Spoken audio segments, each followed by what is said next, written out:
ವೀಕ್ಷಕರೇ, ನೀವು ಎಲ್ಲಾದ್ರೂ ಹೊರಗಡೆ ಹೋಗಬೇಕಾದ್ರೆ ನಿಮ್ಮ ಮನೆಯವರು ಹುಷಾರಾಗಿ ಹೋಗ್ಬಾ ಅಂತ ಹೇಳೋದು ಸಹಜ. ಆದ್ರೆ ನಾನು ಹೇಳುವಂತ ಈ 10 ಜಾಗಗಳಿಗೆ ನೀವು ಹುಷಾರಾಗಿ ಹೋಗೋದಕ್ಕೆ ಸಾಧ್ಯ ಇಲ್ಲ. ಒಂದ್ ವೇಳೆ ಹೋದ್ರೂ ಕೂಡ ವಾಪಸ್ ಬರೋದು ಅಸಾಧ್ಯ. ಹೌದು, ಪ್ರಪಂಚದಲ್ಲಿಯೇ ಟಾಪ್ 10 ಬ್ಯಾನ್ಡ್ ಸ್ಕ್ಯಾರಿಯಸ್ಟ್ ಜಾಗಗಳ ಬಗ್ಗೆ ಇವತ್ತಿನ ಈ ಒಂದು ವಿಡಿಯೋದಲ್ಲಿ ತಿಳಿದುಕೊಳ್ಳೋಣ. ವೀಕ್ಷಕರೇ, ಈ 10 ಜಾಗಗಳಲ್ಲಿ ಕೆಲವೊಂದನ್ನ ಅಲ್ಲಿಯ ಸರ್ಕಾರಗಳೇ ಬ್ಯಾನ್ ಮಾಡಿವೆ. ಏಕೆಂದ್ರೆ ಆ ಜಾಗಗಳು ಸೇಫ್ ಅಲ್ಲ ಅಂತ. ಮತ್ತೆ ಕೆಲವರು ಅಲ್ಲಿ ಹೋದವರು ವಾಪಸ್ ಬಂದಿಲ್ಲ. ವೀಕ್ಷಕರೇ, ಈ ಒಂದು ಲಿಸ್ಟ್ ಅನ್ನು ನಾವು 10 ರಿಂದ ಶುರು ಮಾಡೋಣ. ಈ ಒಂದು ಲಿಸ್ಟ್ ಅಲ್ಲಿ ಟಾಪ್ 10 ಅಲ್ಲಿ ಬರುವಂತಹ ಜಾಗ ಸ್ನೇಕ್ ಐಸ್ಲ್ಯಾಂಡ್, ಬ್ರೆಜಿಲ್. ಈ ಒಂದು ಜಾಗ ಬ್ರೆಜಿಲ್ ನಲ್ಲಿ ಇರುವಂತಹ ಒಂದು ಪುಟ್ಟ ದ್ವೀಪ. ಈ ದ್ವೀಪದ ಪ್ರತಿ 5 ಸ್ಕ್ವೇರ್ ಮೀಟರ್ ನಲ್ಲಿ 5 ಹಾವುಗಳು ವಾಸ ಮಾಡ್ತವೆ. ಈ ದ್ವೀಪದಲ್ಲಿ ಹಾವುಗಳು ಮತ್ತು ಪಕ್ಷಿಗಳು ಬಿಟ್ಟು ಬೇರೆ ಯಾವ ಪ್ರಾಣಿ ವಾಸ ಮಾಡೋದಿಲ್ಲ. ಇಲ್ಲಿ ಇರುವಂತಹ ಹಾವುಗಳಿಗೆ ಆ ಪಕ್ಷಿಗಳೇ ಆಹಾರ. ಆ ದ್ವೀಪದಲ್ಲಿ ಇರುವಂತಹ ಮರಗಳನ್ನ ನೋಡಿದ್ರೆ ಅಲ್ಲಿ ಎಲೆಗಳು ಕಾಣಿಸೋದಿಲ್ಲ. ಮರದ ತುಂಬೆಲ್ಲ ಬರೀ ಹಾವುಗಳೇ ಕಾಣ್ತವೆ. ಎಲ್ಲಿ ನೋಡಿದ್ರು ಕೂಡ ಬರೀ ಹಾವುಗಳೇ. ಈ ದ್ವೀಪಕ್ಕೆ ಮನುಷ್ಯರು ಹೋಗೋದು ಅಸಾಧ್ಯ. ಈ ದ್ವೀಪದಲ್ಲಿ ವಾಸ ಮಾಡುವಂತಹ ಹಾವುಗಳು ಸಾಮಾನ್ಯ ಹಾವುಗಳಂತೆ ಅಲ್ಲ. ಈ ಒಂದು ಹಾವುಗಳ ವಿಷ ಈ ಪ್ರಪಂಚದಲ್ಲಿಯೇ ಅತ್ಯಂತ ಅಪಾಯಕಾರಿ ಮತ್ತು ವಿಷಕಾರಿ. ಈ ಹಾವುಗಳ ವಿಷ ಅಲ್ಲಿ ವಾಸಿಸುವಂತಹ ಪಕ್ಷಿಗಳ ರೆಕ್ಕೆ ಮೇಲೆ ಬಿದ್ರೆ ಸಾಕು, ಆ ಪಕ್ಷಿನೇ ಕರಗಿ ಹೋಗುವಷ್ಟು ಆ ಹಾವುಗಳ ವಿಷ ಶಕ್ತಿಶಾಲಿ ಮತ್ತು ಅಪಾಯಕಾರಿ. ಈ ವಿಷ ಪಕ್ಷಿಗಳ ಮೇಲೆ ಮಾತ್ರ ಅಲ್ಲ, ಮನುಷ್ಯನ ದೇಹದ ಮೇಲೆ ಬಿದ್ರೂ ಕೂಡ ಮನುಷ್ಯನ ದೇಹ ಕರಗಿ ಹೋಗುವಷ್ಟು ಶಕ್ತಿಶಾಲಿ ಆದಂತ ವಿಷವನ್ನ ಈ ಹಾವುಗಳು ಹೊಂದಿವೆ ಅಂತ ಹೇಳಲಾಗುತ್ತೆ. ಇನ್ನು ಈ ಒಂದು ಲಿಸ್ಟ್ ಅಲ್ಲಿ ಬರುವಂತಹ 9ನೇ ಜಾಗ ಅಂದ್ರೆ ಅದು ನಾರ್ತ್ ಯುನ್ಗ್ಯಾಸ್ ರೋಡ್. ಈ ಒಂದು ಜಾಗ ಎಲ್ಲಿದೆ ಅಂತ ನೋಡುವುದಾದ್ರೆ ಇದು ಆಂಡೆಸ್ ಮೌಂಟೇನ್ಸ್ ನಲ್ಲಿ ಇದೆ. ಈ ಸೌತ್ ಅಮೆರಿಕನ್ ಮೌಂಟೇನ್ ಸಂಪೂರ್ಣ ಹಿಮದಿಂದ ಆವೃತಗೊಂಡಿದೆ. ಒಂದು ರೀತಿ ಇದನ್ನ ಹಿಮಾಲಯನ್ ಮೌಂಟೇನ್ ಅಂತಾನೆ ಹೇಳ್ಬಹುದು. Himalayan mountain India, China, Afghanistan, Pakistan, Bhutan ಇನ್ನೂ ಸಾಕಷ್ಟು ಪ್ರದೇಶಗಳಲ್ಲಿ ಇದೆ. ಅದೇ ರೀತಿಯಲ್ಲಿ ಸೌತ್ ಈ ಒಂದು ಬೆಟ್ಟದ ಮೇಲೆ ರೋಡುಗಳಿವೆ. ಅವು ತುಂಬಾ ಚಿಕ್ಕ ರಸ್ತೆಗಳು. ಆ ಬೆಟ್ಟದ ತುಂಬಾ ಸಾಕಷ್ಟು ಕಿಲೋಮೀಟರ್ಗಳಷ್ಟು ಆ ಚಿಕ್ಕ ರೋಡುಗಳು ಇದ್ದಾವೆ. ಪ್ರತಿ ವರ್ಷ 200 ರಿಂದ 300 ಜನ ಈ ರಸ್ತೆಯಲ್ಲಿ ವಾಹನವನ್ನ ಚಲಾಯಿಸುವಾಗ ಬಿದ್ದು ಪ್ರಾಣವನ್ನ ಕಳೆದುಕೊಳ್ತಾರೆ. ಈ ಬೆಟ್ಟದ ಮೇಲೆ ಇರುವಂತಹ ರಸ್ತೆಗಳು ಬಹಳ ಅಪಾಯಕಾರಿ ಅಂತ ಆ ಸರ್ಕಾರ ಆ ರಸ್ತೆಗಳ ಮೇಲೆ ಯಾರು ಕೂಡ ಸಂಚಾರ ಮಾಡಬಾರದು ಅಂತ ಬ್ಯಾನ್ ಮಾಡಿದ್ದಾರೆ. ಆದ್ರೂ ಕೂಡ ಅನೇಕ ಜನ ಈ ಅಡ್ವೆಂಚರ್ ಅನ್ನುವಂತ ಹೆಸರಲ್ಲಿ ಆ ಬೆಟ್ಟದ ರಸ್ತೆಗಳಲ್ಲಿ ಡ್ರೈವ್ ಮಾಡೋದಕ್ಕೆ ಹೋಗಿ ತಮ್ಮ ಪ್ರಾಣವನ್ನ ಕಳೆದುಕೊಂಡಿದ್ದಾರೆ. ಇನ್ನು ಈ ಒಂದು ಲಿಸ್ಟ್ ಅಲ್ಲಿ ಬರುವಂತ 8ನೇ ಜಾಗದ ಬಗ್ಗೆ ತಿಳಿದುಕೊಳ್ಳೋಣ. ಆ ಒಂದು ಜಾಗದ ಹೆಸರು ಲೇಕ್ ನ್ಯಾಟ್ರಾನ್. ಈ ಒಂದು ಸರೋವರ ಇರೋದು ಆಫ್ರಿಕಾದಲ್ಲಿ. ಈ ಒಂದು ಸರೋವರದ ನೀರಲ್ಲಿ high amount of sodium carbonate decahydrate ಇರೋದು ಪತ್ತೆಯಾಗಿದೆ. ಇಷ್ಟೇ ಅಲ್ಲದೆ ಆ ನೀರಿನ pH ಲೆವೆಲ್ 10 ರಿಂದ 12ರಷ್ಟು ಇದೆ. ಸಾಮಾನ್ಯವಾಗಿ ಶುದ್ಧ ನೀರಿನ pH ಲೆವೆಲ್ 6 ಇರಬೇಕು. ಆದ್ರೆ ಈ ಒಂದು ಸರೋವರದ pH ಲೆವೆಲ್ 10 ರಿಂದ 12ರಷ್ಟಿದೆ. ಈ ಸರೋವರದ ನೀರು ಎಷ್ಟು ವಿಷಕಾರಿಯಾಗಿದೆ ಅಂತ ಹೇಳಿದ್ರೆ, ಒಂದು ಹನಿ ನೀರು ಮೈಮೇಲ್ ಬಿದ್ರೆ ಚರ್ಮನೆ ಸುಟ್ಟು ಕರಗಿ ಹೋಗುತ್ತೆ. ಆಶ್ಚರ್ಯಕರ ಸಂಗತಿ ಏನಂದ್ರೆ, ಸರೋವರದ ನೀರು ನೋಡೋದಕ್ಕೆ ಸಂಪೂರ್ಣ ರಕ್ತದ ಹೊಳೆಯಂತೆ ಕಾಣಿಸುತ್ತೆ. ಆದ್ರೆ ಅದು ರಕ್ತ ಅಲ್ಲ. ಈ ಸರೋವರದ ನೀರು ಕೆಂಪಾಗಿರೋದಕ್ಕೆ ಕಾರಣ ಏನಂದ್ರೆ, ಆ ನೀರಿನಲ್ಲಿ ಅಪರೂಪದಲ್ಲಿಯೇ ಅಪರೂಪವಾದಂತ ರೆಡ್ ಬ್ಯಾಕ್ಟೀರಿಯಾಗಳು ವಾಸ ಮಾಡ್ತಿವೆ ಅಂತ ಹೇಳಲಾಗುತ್ತೆ. ಈ ಒಂದು ಬ್ಯಾಕ್ಟೀರಿಯಾ ಆ ನೀರಿನಲ್ಲಿ ಇರೋದ್ರಿಂದನೇ ಆ ಸರೋವರದ ಸಂಪೂರ್ಣ ನೀರು ಕೆಂಪಾಗಿ ರಕ್ತದಂತೆ ಕಾಣಿಸುತ್ತೆ ಅಂತ ಹೇಳಲಾಗುತ್ತೆ. ಇದಕ್ಕಿಂತಲೂ ಆಶ್ಚರ್ಯಕರ ಸಂಗತಿ ಮತ್ತೊಂದು ಇದೆ. ಅದೇನಪ್ಪಾ ಅಂದ್ರೆ, ಪ್ರತಿ ವರ್ಷ 2.5 ಮಿಲಿಯನ್ ಫ್ಲಮಿಂಗೋಗಳು ತಮ್ಮ ಮ್ಯಾಟಿಂಗ್ ಸೀಸನ್ಗೆ ಈ ಒಂದು ಸರೋವರಕ್ಕೆ ಭೇಟಿ ಕೊಡ್ತವೆ. ಮನುಷ್ಯರಿಗೆ ಅಪಾಯಕಾರಿ ಆಗಿರುವಂತ ಈ ಒಂದು ಸ್ಥಳ ಫ್ಲಮಿಂಗೋಗಳಿಗೆ ಬಹಳ ಸುಂದರವಾದಂತ ಜಾಗ ಆಗಿದೆ. ದೂರದಿಂದ ನೋಡೋದಕ್ಕೆ ಈ ಒಂದು ಜಾಗ ಬಹಳ ಸುಂದರವಾಗೇನೋ ಕಾಣಿಸುತ್ತೆ. ಆದ್ರೆ ಈ ಸರೋವರವನ್ನ ನೋಡೋದಕ್ಕೆ ಹೋದವರು ಇವತ್ಗೂ ನಾಪತ್ತೆಯಾಗಿದ್ದಾರೆ. ಈ ಸರೋವರದ ನೀರಿನ ಒಳಗೆ ಮನುಷ್ಯರ ಮೂಳೆಗಳು ಇವತ್ಗೂ ಕೂಡ ನೋಡೋದಕ್ಕೆ ಸಿಗ್ತವೆ. ಇನ್ನು ಈ ಒಂದು ಲಿಸ್ಟ್ ಅಲ್ಲಿ ಬರುವಂತ 7ನೇ ಜಾಗದ ಬಗ್ಗೆ ತಿಳಿಯೋಣ. Danakil desert. ಈ ಒಂದು ಮರುಭೂಮಿ ಇರೋದು ಆಫ್ರಿಕಾದಲ್ಲಿ.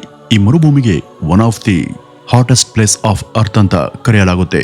ಏಕೆಂದ್ರೆ ಈ ಒಂದು ಮರುಭೂಮಿಯ ತಾಪಮಾನ ತುಂಬಾ ಅಂದ್ರೆ ತುಂಬಾ ಜಾಸ್ತಿ ಇರುತ್ತೆ. ಈ ಮರುಭೂಮಿಯ ತಾಪಮಾನ ಸರಾಸರಿ 50 ಡಿಗ್ರಿ ಸೆಲ್ಸಿಯಸ್ನಷ್ಟು ಇರುತ್ತೆ. ಈ ಒಂದು ಮರುಭೂಮಿ ಪ್ರಪಂಚದಲ್ಲಿಯೇ ಅತ್ಯಂತ ವಿಚಿತ್ರವಾದಂತ ಜಾಗ ಆಗಿದೆ. ಈ ಮರುಭೂಮಿಯಲ್ಲಿ ಯಥೇಚ್ಛವಾಗಿ ಉಪ್ಪು ಕಂಡುಬರುತ್ತೆ. ಈ ಒಂದು ಮರುಭೂಮಿಯಲ್ಲಿ ಸಿಗುವಂತ ನೀರು ಕೂಡ ಉಪ್ಪಿನ ನೀರಾಗಿದೆ.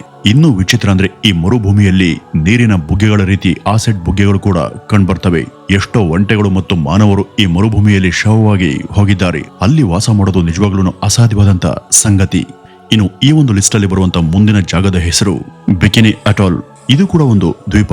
ಈ ದ್ವೀಪ ನೋಡೋದಕ್ಕೆ ಬಿಕಿನಿ ಶೇಪ್ ನಲ್ಲಿ ಇರೋದ್ರಿಂದ ಇದನ್ನ ಬಿಕಿನಿ ಅಟಾಲ್ ಅಂತ ಕರೆಯಲಾಗುತ್ತೆ.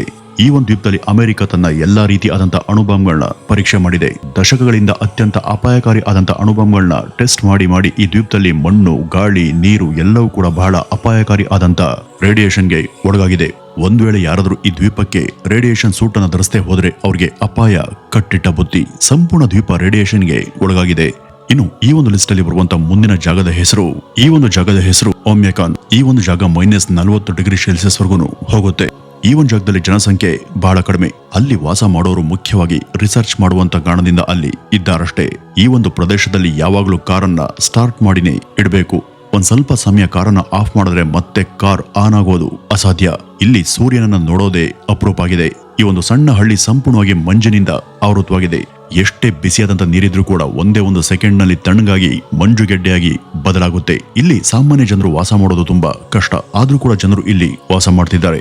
ಇನ್ನು ಈ ಒಂದು ಲಿಸ್ಟ್ ಅಲ್ಲಿ ಬರುವಂತ ಮುಂದಿನ ಹೆಸರು ಆಫ್ಗೋಯೆ ಇನ್ ಸೋಮಾಲಿಯಾ. ಈ ಒಂದು ಪ್ರದೇಶದ ಕೆಲವೊಂದು ಏರಿಯಾಗಳನ್ನ ಭಯೋತ್ಪಾದಕರು ಆಕ್ರಮಿಸಿಕೊಂಡಿದ್ದಾರೆ. ಮತ್ತೊಂದಷ್ಟು ಏರಿಯಾಗಳನ್ನ ಮತವಾದಿಗಳು ಆಕ್ರಮಿಸಿಕೊಂಡಿದ್ದಾರೆ. ಜೊತೆಗೆ ಸರ್ಕಾರ ಕೂಡ ಒಂದಷ್ಟು ಏರಿಯಾವನ್ನ ಆಕ್ರಮಿಸಿಕೊಂಡಿದೆ. ಈ ಆಫ್ಗೋಯೆ ನಗರವನ್ನ ಸೋಮಾಲಿಯಾದಲ್ಲಿಯ ಬಹಳ ಅಪಾಯಕಾರಿ ಆದಂತ ನಗರ ಅಂತ ಹೇಳಲಾಗುತ್ತೆ. ಒಂದೊಂದು ಬೀದಿಗಳನ್ನು ಕೂಡ ಒಂದೊಂದು ತಂಡದ ಮುಖಂಡರು ಕಂಟ್ರೋಲ್ ಮಾಡ್ತಿದ್ದಾರೆ. ಸೋಮಾಲಿಯಾದಲ್ಲಿ ಇಂಥ 100 ತಂಡಗಳು ಇದ್ದಾವೆ. ಒಂದು ಗುಂಪಿಗೆ ಇನ್ನೊಂದು ಗುಂಪನ್ನ ಕಂಡ್ರೆ ಆಗೋದಿಲ್ಲ. ಅಪ್ಪಿತಪ್ಪಿ ಕೂಡ ಯಾರಾದ್ರೂ ಅಲ್ಲಿಗೆ ಹೋದ್ರೆ ಅವ್ರ ಕತೆ ಮುಗಿದ ಹಾಗೇನೆ. ಜನರು ಈ ಒಂದು ಪ್ರದೇಶಕ್ಕೆ ಹೋಗೋದಕ್ಕೆ ಬಹಳ ಹೆದರುತ್ತಾರೆ. ಇನ್ನು ಈ ಒಂದು ಲಿಸ್ಟ್ ಅಲ್ಲಿ ಬರುವಂತ 3ನೇ ಜಾಗದ ಬಗ್ಗೆ ತಿಳಿಯೋಣ. ಈ ಒಂದು ಜಾಗ ಇರೋದು ನಮ್ಮ ದೇಶದಲ್ಲಿ. ಅದರ ಹೆಸರು ಕುಲ್ದಾರ ವಿಲೇಜ್. ಈಗಾಗಲೇ ಇದ್ರ ಬಗ್ಗೆ ನಾವು ಒಂದು ಪ್ರತ್ಯೇಕ ವಿಡಿಯೋವನ್ನು ಕೂಡ ಮಾಡಿದ್ದೀವಿ. ಈ ಒಂದು ಹಳ್ಳಿ ಸಂಪೂರ್ಣವಾಗಿ ಖಾಲಿಯಾಗಿದೆ. ಯಾವ ಒಬ್ಬ ಮನುಷ್ಯರು ಕೂಡ ಇಲ್ಲಿ ವಾಸ ಮಾಡೋದಿಲ್ಲ. ಇವತ್ತಿಗೂ ಈ ಹಳ್ಳಿಯಲ್ಲಿ 100 ಮನೆಗಳ ಅವಶೇಷ ಕಂಡುಬರುತ್ತೆ. ಈ ಹಳ್ಳಿಯನ್ನ ಶಾಪಗ್ರಸ್ತ ಹಳ್ಳಿ ಅಂತ ಹೇಳಲಾಗುತ್ತೆ. ಒಂದ್ ಕಾಲದಲ್ಲಿ 500 ಕುಟುಂಬಗಳು ಈ ಒಂದು ಹಳ್ಳಿಯಲ್ಲಿ ವಾಸ ಮಾಡ್ತಿದ್ವು. ಆದ್ರೆ ಈ ಹಳ್ಳಿಯಲ್ಲಿ ಆಳ್ವಿಕೆ ಮಾಡ್ತಿದ್ದಂತ ರಾಜ ಬಹಳ ಕ್ರೂರವಾಗಿದ್ದ. ಆ ರಾಜನ ಕಾಟ ಮತ್ತು ಹಿಂಸೆನ ತಾಳಲಾರದೆ ಹಳ್ಳಿಯಲ್ಲಿ ಜನರು ಗಂಟು ಮೂಟೆನ ಕಟ್ಕೊಂಡು ರಾತ್ರೋರಾತ್ರಿ ಹಳ್ಳಿಯನ್ನ ಬಿಟ್ಟು ಹೊರಗಡೆ ಹೊರಟೋಗ್ತಾರೆ. ಹೋಗುವಂತ ಸಮಯದಲ್ಲಿ ಈ ಹಳ್ಳಿಗೆ ಇಲ್ಲಿ ಮತ್ತೆ ಯಾರು ನೆಲೆಸಬಾರ್ದು ಅಂತ ಶಾಪವನ್ನ ಹಾಕ್ತಾರೆ. ಆವತ್ತಿಂದ ಇವತ್ತಿನವರೆಗೂ ಆ ಹಳ್ಳಿಯಲ್ಲಿ ಯಾರು ಕೂಡ ವಾಸ ಮಾಡೋದಿಲ್ಲ. ಇವತ್ತಿಗೂ ರಾತ್ರಿ ವೇಳೆ ಅಲ್ಲಿ ವಿಚಿತ್ರ ಶಬ್ದಗಳು ಕೇಳಿಸ್ತವೆ ಅಂತ ಹೇಳಲಾಗುತ್ತೆ. ಇನ್ನು ಈ ಒಂದು ಲಿಸ್ಟ್ ಅಲ್ಲಿ ಬರುವಂತ 2ನೇ ಜಾಗದ ಹೆಸರು ಶೇಪ್ ಶಿಫ್ಟಿಂಗ್ ಬೀಚ್. ನಮೀಬಿಯಾದಲ್ಲಿ ಇರುವಂತ ಸ್ಕೆಲಿಟನ್ ಕೋಸ್ಟ್ ವಿಶ್ವದಲ್ಲಿಯೇ ಅತ್ಯಂತ ರಹಸ್ಯಗಳಿಂದ ಕೂಡಿರುವಂತ ಮತ್ತು ಅಪಾಯಕಾರಿ ಕಡಲು ತೀರಗಳಲ್ಲಿ ಒಂದು. ಇಲ್ಲಿಯ ಕಡಲ ತೀರದ ರೂಪ ಸದಾ ಬದಲಾಗ್ತಿರುತ್ತೆ. ಹೀಗಾಗಿನೇ ಇದಕ್ಕೆ ಶೇಪ್ ಶಿಫ್ಟಿಂಗ್ ಬೀಚ್ ಅಂತಾನೂ ಕೂಡ ಕರೆಯಲಾಗುತ್ತೆ. ಈ ಒಂದು ಪ್ರದೇಶದಲ್ಲಿ 2000 ವರ್ಷಗಳ ಹಿಂದಿನ ಅನೇಕ ಹಳೆಯ ಹಡಗುಗಳು ಮತ್ತು ಅದರ ಅವಶೇಷಗಳು, ಆಮೇಲೆ ತಿಮಿಂಗಿಲಗಳ, ಪ್ರಾಣಿಗಳ ಎಲುಬುಗಳು ಮತ್ತು ಮನುಷ್ಯರ ಎಲುಬುಗಳು ಕೂಡ ಕಂಡುಬಂದಿರೋದ್ರಿಂದ ಇದಕ್ಕೆ ಸ್ಕೆಲಿಟನ್ ಕೋಸ್ಟ್ ಅಂತ ಹೆಸರು ಬಂದಿದೆ. ಅಟ್ಲಾಂಟಿಕ್ ಸಮುದ್ರ ಮತ್ತು ಬಿಸಿ ಮರುಭೂಮಿ ಗಾಳಿ ಸೇರಿದಾಗ ದಟ್ಟ ಮಂಜು ಉಂಟಾಗುತ್ತೆ. ಈ ಒಂದು ಮಂಜು ಎಷ್ಟು ದಟ್ಟವಾಗಿರುತ್ತೆ ಅಂದ್ರೆ ಮುಂದೆ ಏನಿದೆ ಅಂತ ಕಾಣಿಸೋದೇ ಇಲ್ಲ. ನೀವು ನೋಡಿದ ದೃಶ್ಯ ಪದೇ ಪದೇ ಬದಲಾಗ್ತಿರುತ್ತೆ. ಹೀಗಾಗಿ ಅಲ್ಲಿ ದಾರಿ ತಪ್ಪುವಂತ ಸಾಧ್ಯತೆ ಹೆಚ್ಚು. ಅನೇಕ ಮಂದಿ ದಾರಿ ತಪ್ಪಿ ಅಲ್ಲಿ ಸತ್ತು ಹೋಗಿದ್ದಾರೆ. ಇವತ್ತಿಗೂ ಅವರ ಹಡಗುಗಳು ಮತ್ತು ಅವರ ಅವಶೇಷಗಳು ಅಲ್ಲಿ ನೋಡೋದಕ್ಕೆ ಸಿಗ್ತವೆ. ಈ ಒಂದು ಪ್ರದೇಶವನ್ನ ಪ್ರಪಂಚದ ಅತ್ಯಂತ ಅಪಾಯಕಾರಿ ಜಾಗ ಅಂತ ಗುರುತಿಸಲಾಗಿದೆ. ಇನ್ನು ಈ ಒಂದು ಲಿಸ್ಟ್ ಅಲ್ಲಿ ಬರುವಂತ 1ನೇ ಹೆಸರು ನಾರ್ತ್ ಸೆಂಟಿನೆಂಟಲ್ ಐಸ್ಲ್ಯಾಂಡ್. ಇದ್ರ ಬಗ್ಗೆ ಕೂಡ ಒಂದು ಸಂಪೂರ್ಣ ವಿಡಿಯೋವನ್ನ ಮೊನ್ನೆ ತಾನೇ ನೀವು ನೋಡಿದ್ದೀರಾ.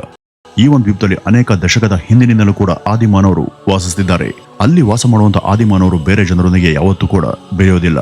ಇಷ್ಟೇ ಅಲ್ಲದೆ ಆ ದ್ವೀಪಕ್ಕೆ ಹೊರಗಿನ ಜನರನ್ನ ಬರೋದಕ್ಕೆ ಬಿಡೋದಿಲ್ಲ. ಅನೇಕ ಬಾರಿ ಸಾಕಷ್ಟು ಮಂದಿ ಆ ದ್ವೀಪಕ್ಕೆ ಹೋಗೋದಕ್ಕೆ ಪ್ರಯತ್ನ ಪಟ್ಟಾಗಲೂ ಕೂಡ ಈ ಆದಿಮಾನವರು ಅವರನ್ನ ಮತ್ತೆ ವಾಪಸ್ ಕಳಿಸದೆ ಅಲ್ಲೇ ಮುಗಿಸಾಕಿದ್ದಾರೆ. ಹಾಗಾಗಿ ಈ ಒಂದು ಜಾಗವನ್ನು ಕೂಡ ಅತ್ಯಂತ ಅಪಾಯಕಾರಿ ಜಾಗ ಅಂತ ಹೇಳಲಾಗುತ್ತೆ. ವೀಕ್ಷಕರೇ, ಇವಿಷ್ಟು ಜಾಗವನ್ನ ಪ್ರಪಂಚದ ಅತ್ಯಂತ ಅಪಾಯಕಾರಿ ಜಾಗಗಳು ಅಂತ ಗುರುತಿಸಲಾಗಿದೆ ಅಂತ ಹೇಳ್ತಾ ಇವತ್ತಿನ ಈ ಒಂದು ವಿಡಿಯೋವನ್ನ ಇಲ್ಲಿಗೆ ಮುಗಿಸೋಣ. ನಮಸ್ಕಾರ.